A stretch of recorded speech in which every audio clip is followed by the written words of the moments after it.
it's a cover of "Give Peace a Chance" by the Beatles, but it's only about 30 seconds long, something like that. But it's just some of the instruments he used. It makes it sound very, very special, very unique.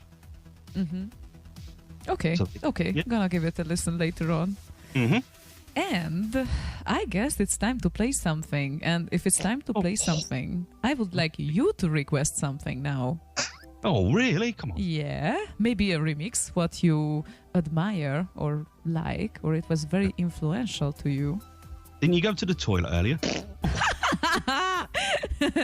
We can get back to this later on because you already got some questions regarding those. I tell you what I'd really like to hear is one of my all-time favourite all-time tunes of all time. Usually I would say at this point Tonka with Last Ninja Palace Gardens Loader, but you can, because that is one of my all-time favourite all-time tunes of all time.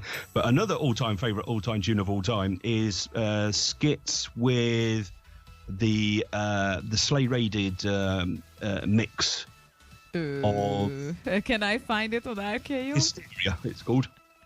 DJ Hysteria, of course. It's definitely here somewhere downloaded. Yeah, exactly, indeed. Here it is. So I guess here it comes. And after that, we're gonna come back. It's... you didn't give me that much time. 3 minutes, but yeah. Okay. Okay, let's play this. Hysteria in Game Slay Rated edit by DJ Skits. And after that, we're gonna be back with Boz.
Thank you, Boz, for this request. Good, isn't it?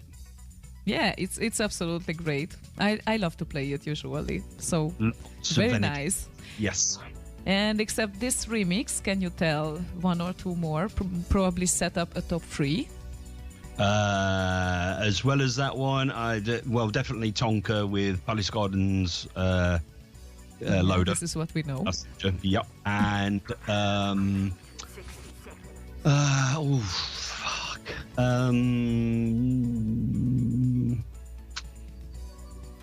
I do like Pro BMX Simulator by Infamous. That's another one as well. Okay. And the one that I keep forgetting, but is a favourite of mine. It's just that I keep forgetting the name of the tune sometimes. And I made a note of it. Where is it? Oh, bloody hell, I've lost it again. There, Obscure Sounds with Delta. That's what it's called. Ah, okay. I remember that one as well, to be mentioned by you. I do think so. Yes. Orilu, just joined. Who is the weirdo being interviewed by Ziona? Hello. Hey. Hello. No one knows him. Completely no one. Yeah. Okay. So, speaking of your past, and to finish those typical questions, probably I would like to ask you about your most favorite games list ever on 64. Oops, noise. Sorry. What? You hear some noise just then?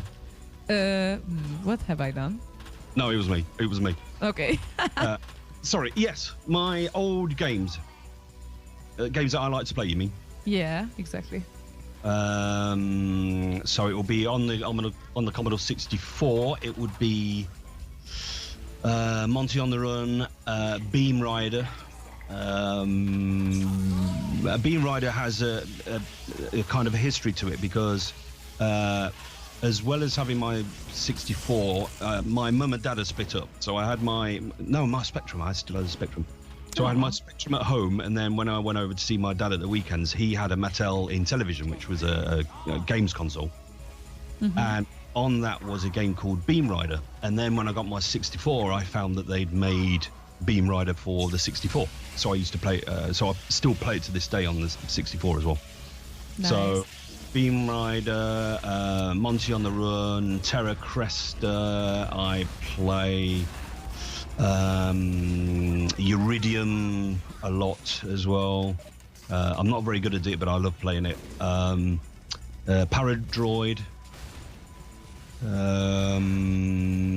and there's a few other random ones, but they're the ones that I play the most. And then on the Atari 8-bit, I never had one, but my friend had one, so I know a few games on the Atari as well. On the Atari, I play Rescue on Fractalus, Beam Rider again, and Blue Max, because Blue Max was better on the Atari than it was on the 64. Oh. Modern games, I play GTA 5, and I play Elite Dangerous using my Oculus Rift because I've got a VR headset. Yeah, you mentioned it several times in your shows as well. So I do like it. I can imagine. Yeah, they're the two games I play mostly. I do play some other games as well. So on and off, I play. In fact, I play them so infrequently that I forget the name of them. Battlefield 4. Battlefield 4. I play that every now and again. Mm-hmm. And Rainbow Six Siege I used to play, but I haven't played that for a long time. Ah, okay. Yeah. Yeah, that's a few. It's already like close to top 10 or something. Yeah. Nice. Okay. We also had these favorite SIDS and remixes question. LP Chip also asked those. I usually tend to ask these, but I don't know if you can set up a top 10 of remixes, for example. It would be probably very difficult. Top 10 would explode my head trying to think. So I thought. And the same applies to SIDS because, he just asked now, this is why I'm saying, another question. What is Boz's top 3, top 5, top 10 original SIDS? And you mentioned already a few. So I guess we quite finished with this part, and after that, we might go in history further, which leads us to the collaboration with Chris Abbott. How did it started for you? Yes, Mr. Chris Abbott. Well, he by this time I would have had a PC, and I was using Fast Tracker 2 to make remixes here and there. And I think I might have released a few by this point. I can't remember now. And do you have any exams anywhere online available? Not online, but I do have some here that you might not have heard of. I'll try and send one over to you. Okay. Oh, this one nobody's ever heard. Don't think. I might have played it on my show. Okay. Save it for yourself then, because I definitely can play a few things here. Don't be afraid. I had my PC, and I had I was using Cakewalk, which is I don't know, the competitor to Cubase. It started off on the Atari ST, but anyway. Chris Abbott came out with Back in Time, the first album, and I didn't know anything about that, but I think I Googled, or whatever the equivalent was back in those days. I don't know whether Google was around, but Alta Vista or something. I did a search for Commodore 64 remixes, because, you know, I was still into it. Yeah. And this website came up, and it was Chris's old website, advertising the fact that Back in Time had just come out. So I immediately bought it, and then listened to it, and then sent him an email saying how much I liked it. And he responded to me as well. So we started a little bit of an email conversation going on. Then there was a little bit of gap in time, and Bit 2 came out. And again, we got back. In fact, he got in contact with me first and said, "Oh, you know, 2's coming out." I said, "Oh, can I pre-order it?" And he said, "No, I'll send you a free copy as long as you review it." So I reviewed it for him, and we put it onto different sites. Me, nice, saying it's good. Yeah, that's right. And at this point, I'd started working on my own remixes, because he heard a few of them, realised there was some potential there. So he asked me, would you collaborate with me on Back in Time 3? So I said yes, of course. I jumped at the chance, and I was living down in London at this point, or Chessington. So he lived nearby me. It took about 30-40 minutes to drive to his. So and I was working for myself, so I could do work whenever I needed to.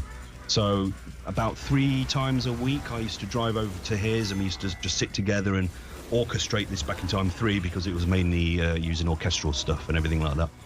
And we worked on that and released that, and then we did an album after that, Karma 64, and that's when we called ourselves Slow Poison, which is the opposite of Instant Remedy. So that was Slow Poison. Yeah. Poison. Yeah. So we called ourselves Slow Poison for that particular album, and that came out as well. Plus we did a few kind of separate remixes that we just put onto RKO for people to listen to as well. Mm-hmm. So that was our collaboration, and then another collaboration. God, I'm talking so much. Sorry. You go ahead, really. People tend to like your voice, I think. And then another collaboration that we did was this little podcast that we did called The Worst SIDS Ever.